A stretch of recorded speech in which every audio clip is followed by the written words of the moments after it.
Hi guys, welcome back to my channel. My name's Katie and today I'm going to show you part 2 of our garden tour, getting our raised beds ready for planting. So let's just jump right in. It's super windy out here today. Hopefully you guys can hear and we'll show you what kind of progress I'm making today.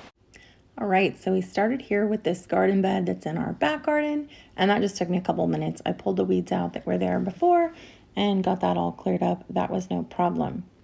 This other garden bed over here, though, same size as the other one, it's a little bit more challenging.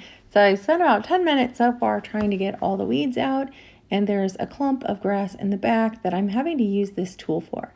So this tool has some tines. It allows me to stand up and kind of twist it to help get those weeds out, and it does make it a little bit easier because I can do some of the work while I'm standing up and then bend down and grab the weeds.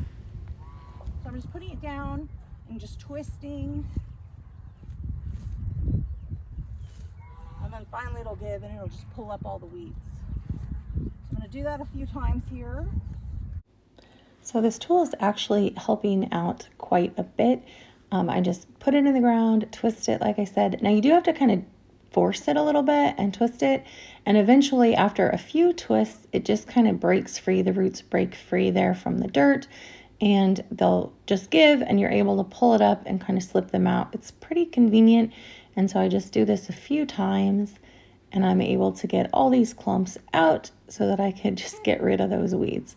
So it is super helpful, and I'm very glad that I have this tool. So I'm just grabbing the last few clumps of weeds here and I just toss them right over to goats. It's kind of handy that our garden is right on this side of the animal yard, and they'll be happy to have them and make quick work of it for me. So you can see I got all the weeds out here. I was messing around with it for about 10 minutes and then I finally decided to grab that tool and it worked out well. All right, so I wanted to show you guys the tool we're using. So here's the brand. I'll try to go find out where Gary bought it and link it. But you can see here, like the tines just kind of twist. So you put it in the ground, you twist it several times until everything's loose, and you just pull right out. It does take a little bit of muscle to do it, but I was able to do it. It wasn't too bad. Nothing that I had to call Gary over to assist me with. I was able to get it out. So this is very heavy. Like I'm holding it right now. It's several pounds. So it's very well made. I think we had one a long time ago. It wasn't this big and it didn't work very effectively. Gary did a bunch of research, got this one. It's kind of in pieces, right? You could see how it was put together. But this one worked really, really well.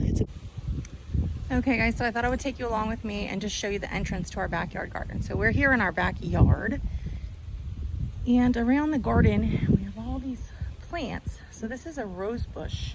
It's actually over here. It kind of crawls all the way over here. It's one of those climbing rose bushes. It's huge. It gets all wild and out of control, and I love it. Flowers underneath, and then some things planted here. It was all like this when we bought it. The lady we bought the house from actually did quite a bit of gardening out here. So this was all here. There's some flowers that come up every spring. And then there's this huge climbing rose bush. So we've trimmed it back a ton. Like you can kind of see at the top of it, that's all new growth. Gary comes out, there's new growth there too. He trims it all down, gets it kind of even with this edge here, like the little garden edge for the flower bed, and it just grows like crazy. So some of the roses have already started popping out. You can see the red, but most of what's here is just buds that are just about ready to pop out. So I think within a week, this thing is gonna be covered, and it's gorgeous. And then to the right, we've got another rose bush. It's a different kind, but it's also huge.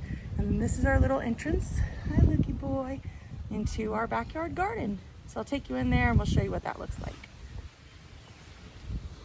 Okay, so we just came in that entrance, and this is what our backyard garden looks like. We have some pots, some stuff sitting there.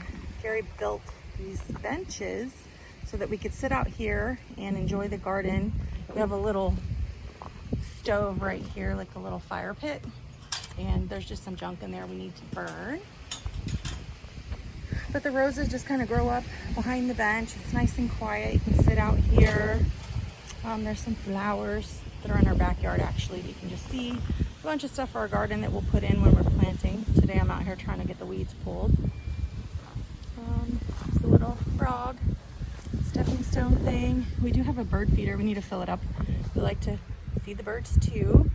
And then this, we've thought about putting in a pond here. So this is all stuff we've done. We brought this rock out here and we just never finished it. We had kind of set it up and just needed to get a pond liner. We actually did have one of those little plastic liners that you bury, like the rigid plastic ones. And Gary decided he wants a bigger pond. He wants to do something with this rock. So that's a project for another time. This has been sitting here like this a while. Along the edge, these things were planted when we bought the house somewhere else, and Gary just kind of transplanted them along the fence. They seem to be doing fine. We need to do some weed eating out here. And there's Mama. She can hear me talking. So these flowers are just, I'm not even sure what they are. They come up every year. You can see the bees love it. So there's already some bees out here on it. So we try to be careful not to cut this down. Whatever it is, we just let it grow. It grows every year and it's good for the honeybees. There's several on it right now. I don't know if you can see them. But they love it. They're all over it. And so it usually grows kind of in this area right here, just right behind one of our raised beds. So we just let it grow wild. It comes back every year. So we just try to let that be happy. Here's one of our raised beds.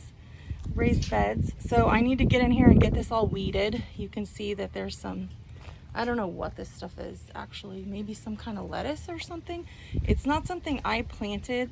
So we did put these raised beds in when we moved in here, but this was a garden area. So all along here, like all along the ground. So for us now, it's just mostly grass. There is a lot of chives growing in here. Like when you cut the grass, you can definitely tell, like we could see it, but we didn't want to have a garden on the ground. So the people that lived here before they had a garden on the ground. We put in kind of this little pathway here so you could walk. So we put our garden in these raised beds. So there's one here, it's a pretty good size, maybe 5 feet by about 8 feet or so. And then this really long one, you can see all the weeds. This is what I'm gonna try to tackle today. We'll see how good I am at it. So we started out with this bed here and that raised bed in the back. And we decided we wanted a little more space. So these were the very first garden beds that we put in the first year. And we decided we wanted a little bit more space. So the second year we added this one. And that was pretty nice. And then we upped our game the third year and actually just went to a bigger space out back. And that's the garden I showed you in the very back with the animals. And then that same year we did that, we actually added this little raised bed in here too. The idea was that maybe this would be small enough. I'd come out here, work on it a little bit before work, after work, take care of it. And the big backyard garden, a lot of that production would be for the animals anyways. So we'd let that one get a little more wild and a lot of feed for the animals. And really what's turned out to be the case is we use both of them. And I just got a lot better at preserving some of the food that we produce. We share a lot more. We obviously produce far more than we can really make use of. At least, you know, fresh. I guess if I was gonna preserve it, maybe we could do more, but so that was the idea. This is what we've done. So kind of just the before look. So you see a lot of eggshells in here. This is actually from last season. So I did this last year when we planted all our new little seedlings out into the garden, and they haven't broken down. They've just been sitting here kind of on top. And you can see that I didn't really crush them all up either. Like there was a kind of mix. Some of them were crushed, some of them were just halves. So they're just all still sitting here, but they certainly don't seem to hurt anything. So this bed, not too bad on the weeds. This bed is horrible. We just can't keep up with it. Like all season, last season, I struggled to try to keep the weeds out of it, and they won. I lost and they won. So you can see some of the bubblers in here. So irrigation's all set up here. I've just got to try to tackle these weeds and we'll see who's going to win. My guess is I'm going to get some of them out and I'm going to live with some of them. And then this bed also, a bunch of weeds. What I do see here is a little volunteer green bean. So we had pole beans growing on this last year, and it looks like this is working pretty well. So I can see some volunteers coming up. So I'm gonna let these guys go too. That's pretty cool. There's a couple more. Yeah, I don't know if I'll let those go. We'll see how healthy they look when I try to tear these weeds out. There's another one. That's probably not an ideal spot for him. But any of the volunteers that are something we're going to eat, I'm going to try to let them go if I can. And we'll see how they do. But those are in good position. They'll just grow right back up this kind of makeshift trellis. So I can show you this. All that is just a cattle panel. And we stuck it in the ground thinking, okay, I'll let my beans grow up it. And it wasn't rigid enough. So we just put some 2x4s in there to make it rigid. The top is still kind of loose, but it's rigid enough to hold the beans. And that worked out pretty well last year. What it did is it did provide, though, a lot of shade. We had tomatoes here that, I don't know, they didn't produce so good. I think maybe a little bit too much shade possibly from that. So I'm gonna tackle the weeds here and see how far I get. Okay, you guys, so a couple of the garden beds weren't too bad. Like these lower ones really didn't have as much Bermuda grass as the others. But you can see, like, as I'm pulling out this Bermuda grass, the roots are like 3 feet long at least. And so this was the bed that was actually not so bad, but it still did take me quite a while to try to get the bulk of the weeds out of there. So it was a fair amount of work. So I don't know about you guys, but for me, this Bermuda grass is like the hardest weed to get out of the garden. All right, you guys, this is definitely taking a lot more time than I expected. It's a lot more challenging than I was hoping it was going to be. So I'll show you what I'm doing to try to make it a little bit easier so that I can get it done. So you guys, I just wasn't strong enough, even with this tool, to do it from standing outside of the garden bed. So I literally climbed up inside of the garden bed and tried to do it like that. So it still wasn't super easy. It was kind of difficult. The roots are so long on all this Bermuda grass that you have to spin it a couple of times to even really make much progress and pull some stuff out. And the force that I'm using to really spin that tool is quite significant. Like, I was struggling to try to turn it in circles to the point where I got through those lower beds and I did that one back bed on my own. So I got most of that done, but I actually had Gary come in and help me with that long center bed. I just couldn't. I'd put the tool in and I tried to spin it and I just didn't have the upper body strength to spin it around. So I did some of it, but it was really quite a bit of work. So if any of you guys have a solution for Bermuda grass, I am all ears. I'm super hopeful that this amount of work I did this year, like this season, pulling out all the weeds, really makes a huge difference in the growing season and prevents all these weeds from coming back. I'm a little skeptical because I know that I did not get all of the weeds out. So hopefully I got enough of them out that it'll really make a big difference. Last year, I don't even know if we saw like a production issue on the vegetables, even with the weeds competing for the nutrients. We still had so many vegetables that I'm not sure if the weeds would matter, but I was just trying to do a better job this season. So hopefully this pays off, and I will kind of take you guys along throughout our growing season and show you the progress.